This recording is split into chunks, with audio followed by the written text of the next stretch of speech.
Eu acho que, sinceramente, olhando para o senhor, eu acho que o senhor acredita no que diz, o que, a meu ver, é mais grave, porque o senhor realmente parte de um sistema de crenças muito próprias, muito singular, que não tem aderência na realidade. Sr. Flávio Dino, eu gostaria de aproveitar esse tempo para lhe fazer algumas questões relacionadas ao projeto das fake news encaminhado pelo governo, pelo Ministério da Justiça, o que consta. Analisei e li o projeto de cabo a rabo e fiquei com uma série de preocupações relativas ao tom desse projeto. O artigo 7º, ele prevê riscos sistêmicos que devem ser objeto de moderação, segundo o artigo 8º. Dentro desses riscos sistêmicos está qualquer ameaça de violação à dimensão coletiva de direitos fundamentais. Dentre os direitos fundamentais estão direito à honra, à dignidade. Uma crítica mais incisiva pode ser lida como uma violação a direito fundamental. Existe ainda no artigo 7º a obrigação de controlar riscos relacionados a temas cívicos, políticos, institucionais e eleitorais. Uma defesa de impeachment num contexto controvertido pode ser lido também como um risco a isso e deveria ser objeto de moderação, que atinge o núcleo da liberdade de expressão. No artigo 11, se prevê uma obrigação das redes sociais de dever cuidado, que foi implantada na Alemanha, não funcionou e foi suplantada pelo DSA, que regulou essa questão em toda a Europa. O que me parece, aliás, é que o projeto é uma caricatura deformada do DSA, que regulou toda a internet, e não só as redes sociais, de modo mais amplo e mais cuidadoso. Esse projeto encaminhado pelo governo ainda, ele prevê uma espécie de protocolo de segurança, que é uma espécie de mini-ditadura, que pode ser decretada em hipóteses muito amplas, importado do DSA, mas o DSA prevê ele em duas hipóteses muito específicas. Risco à segurança pública e risco à segurança sanitária, quando esse ampliou de modo ilimitado. Esse projeto ainda estimula as fake news, garantindo que as redes sociais não vão tirar o conteúdo jornalístico e remunerando, o que vai garantir a remuneração para toda a mídia marrom, sabendo-se que fake news voa mais alto, mais longe e mais rápido do que notícias normais, o que vai gerar uma remuneração maior ainda. Prevê ainda como entidade supervisora uma entidade que é passível de aparelhamento pelo governo. E, por fim, prevê algumas regras que não são cumpridas pelo próprio governo, como a determinação... Para concluir, excelência.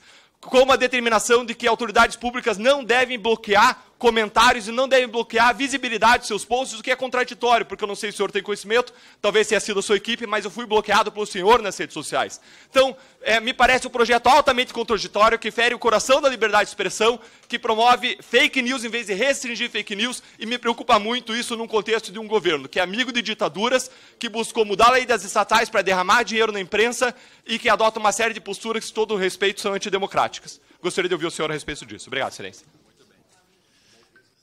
Eu creio que as questões são todas pertinentes ao deputado Orlando, que está 2 cadeiras atrás do senhor. Mas eu, como eu conheço o deputado Orlando e sei que é um democrata e tenho amplo respeito público, eu me coloco na condição de litisconsorte, e neste caso é consorte mesmo, do deputado Orlando, para prestar...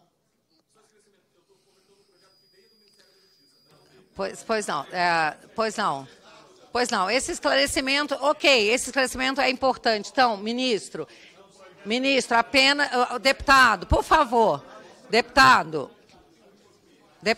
por favor, não vamos interromper o ministro, porém, esse esclarecimento é importante porque, inclusive, pode alterar o teor da resposta. Ministro, por Deputada Bia, não é importante porque é impossível eu ter mandado um projeto, porque esse projeto não existe. Então, eu não posso responder sobre o projeto 2630, que é de 2020, em que eu era governador do Maranhão. Então, eu não entendi bem de onde que veio isto.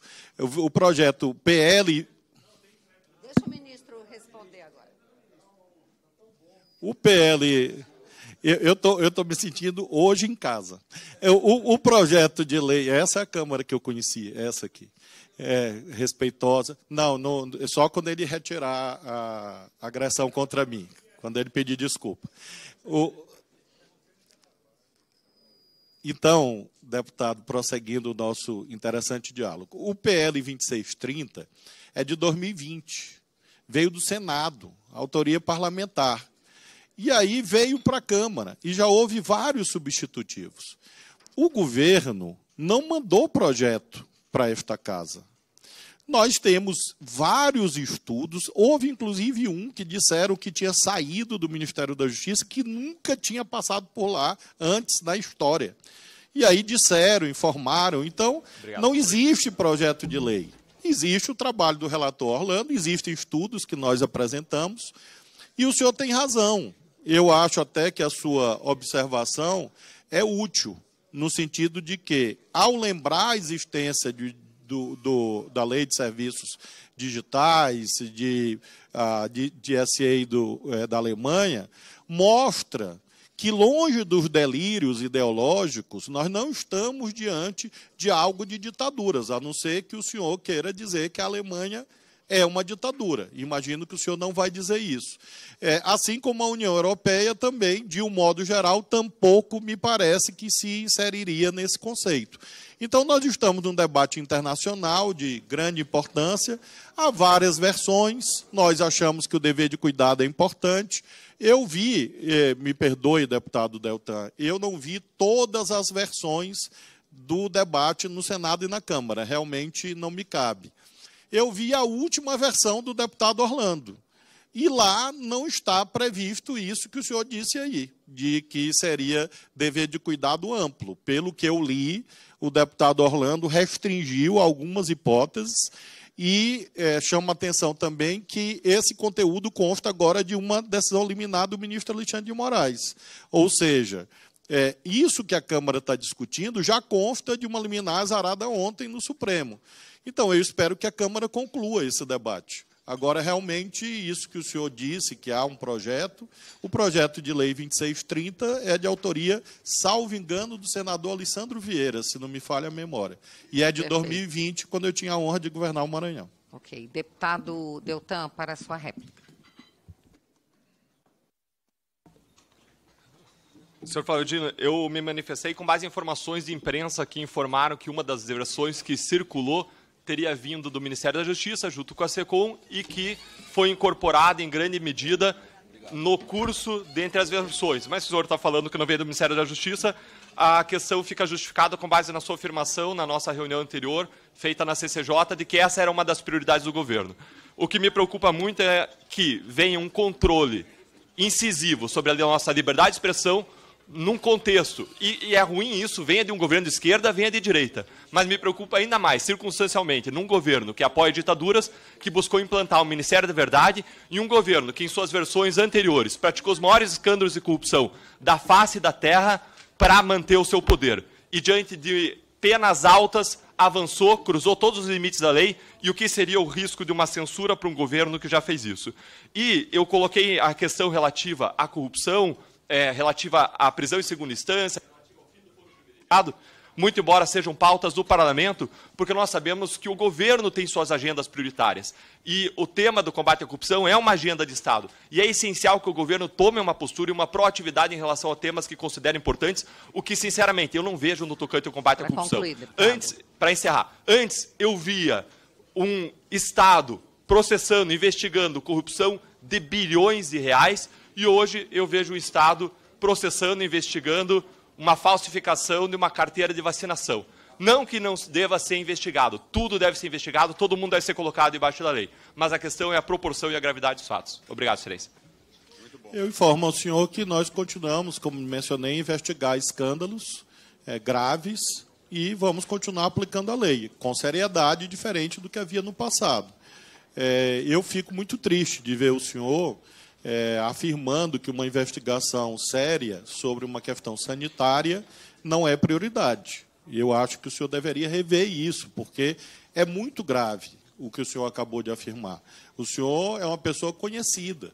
Imagino que pessoas que votaram no senhor perderam a vida, ou familiares dessas pessoas perderam a vida. Então, uma questão sanitária é grave, a vida é muito grave. O senhor tem essa pauta da corrupção, enfim, e eu considero que o senhor deveria pensar em outras corrupções. E conspirar contra a saúde pública é uma corrupção gravíssima. Em relação aos projetos, aos estudos, faço questão de frisar para não ter mal entendido. É claro que o Ministério da Justiça fez estudos, propostas, ideias várias ao longo desse processo na Câmara. Mas projeto de lei não, porque nós respeitamos o trabalho do relator. Então, eu não sei qual é esse projeto apócrifo que o senhor tem nas mãos, certamente não está assinado por mim nem por ninguém da minha equipe. Em relação, finalmente, ao debate sobre a lei é necessária ou não, o senhor fala em ditaduras, o senhor fala em maiores escândalos. Eu acho que, sinceramente, olhando para o senhor, eu acho que o senhor acredita no que diz, o que, a meu ver, é mais grave, porque o senhor realmente parte de um sistema de crenças muito próprias, muito singular, que não tem aderência na realidade. O nosso governo foi eleito pela população, o nosso governo mantém relações diplomáticas amplas com todos os países do planeta, faz diplomacia defendendo o Brasil. Não há esse alinhamento. O presidente Lula não recebeu presente de ditadura, de joia, de coroa de joia, de anel de joia, nada desse tipo. E o senhor afirma o maior escândalo da história. De onde que o senhor tirou isso? Eu acho que quando o senhor afirma isso, o senhor comprova a necessidade do projeto sobre fake news. Porque isso mostra que, às vezes, há uma ideia de repetir uma mentira para ver se ela vira verdade. Não foi verdade, não é verdade. Todos os casos têm sido julgados pelo Poder Judiciário e assim continuará. Então, assim funciona o Estado Democrático de Direito. Bom.